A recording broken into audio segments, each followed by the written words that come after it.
A Divina Comédia de Dante Alighieri, Inferno, canto 27. A chama de Ulisses e Diomedes se afasta, e logo em seguida aparece outra. Nela está Guido da Montefeltro.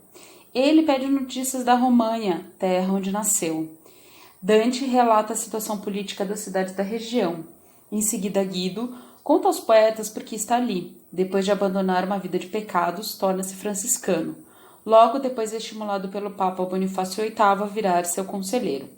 Julgando-se protegido pelo perdão do Papa, pratica a fraude e, morto, é levado pelos demônios para o inferno.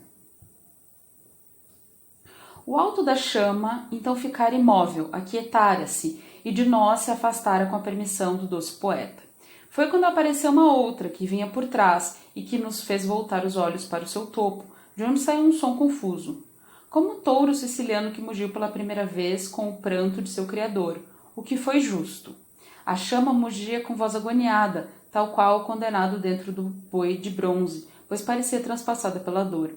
Então, por não haver saída nem abertura naquele feixe de fogo, sua linguagem se convertia em palavras dolentes.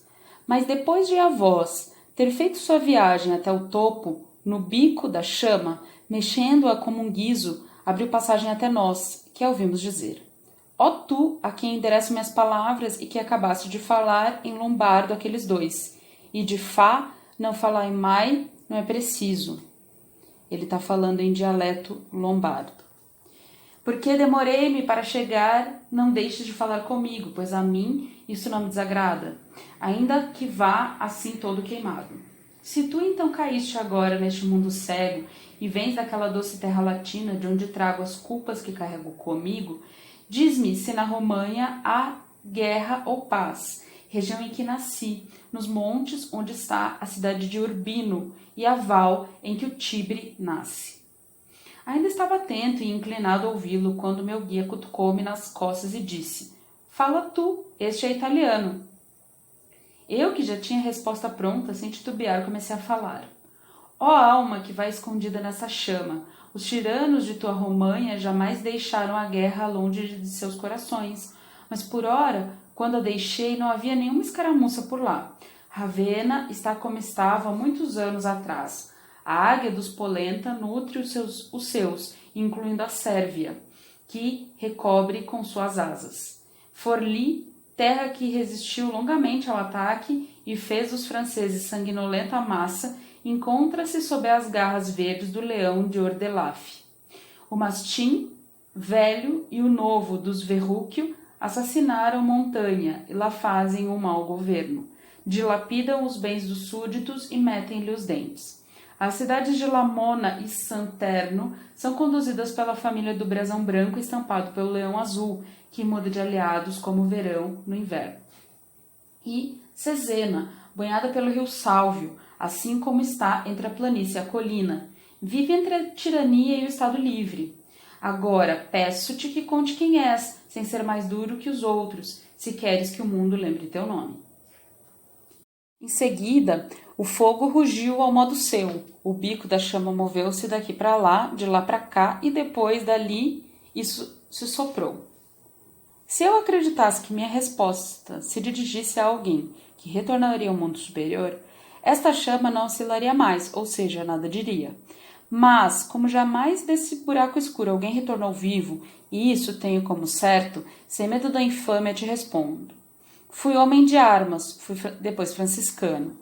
Logo tive a certeza, uma vez ligada a esta ordem, de estar livre de todas as culpas. E estava quase conseguindo isso, não fosse o grande padre. Ele se refere ao Papa Bonifácio VIII. Que o diabo o carregue. Ele me fez cair aos meus primeiros pecados. E como isso se deu, quero te contar como e porquê. Enquanto era de carne e osso, da forma que minha mãe concebeu-me, minhas obras não foram leoninas, mas vulpinas. Conhecia todas as astúcias e os caminhos escusos, e manejei tão bem essa arte que em todos os lugares ouvia-se meu nome. Quando me vi, àquela idade, quando todos devem arriar as velas e recolher os panos, aquilo que um dia amei passou a me aborrecer. Então, arrependido, confesso de meus pecados, me tornei franciscano. A nefasta lassidão. Se mais não fizesse, teria sido feliz, mas o príncipe dos novos fariseus, havendo guerra contra Latrão, não contra os sarracenos, nem contra os judeus, sendo seus inimigos cristãos, dos quais nenhum deles lutou em Acre, nem comercializou nas terras do sultão, não respeitou o sumo ofício nem as ordens sagradas, tampouco o meu cordão de franciscano, que torna mais magro quem o veste. Assim como Constantino pediu que se trouxesse Silvestre para curá-lo da lepra, pediu-me Bonifácio que eu saciasse de sua soberba febre, pedindo-me conselhos, mas calei-me porque suas palavras não eram nada sóbrias. Mas ele depois disse: não tenhas medo, porque no fim te absolvo. Enquanto isso, ensina-me como deitar por terra o castelo de Perestrino. As portas do céu, como bem sabes, posso cerrá-las e descerrá-las. 2 chaves que meu antecessor não soube cuidar. O antecessor dele foi Celestino V. Fui vencida, então, por argumentos tão graves, e quando vi que ficar calado seria pior, disse: Pai, desde que me leves do pecado em que cairei, farta promessa e raro cumprimento te farão triunfar no alto trono.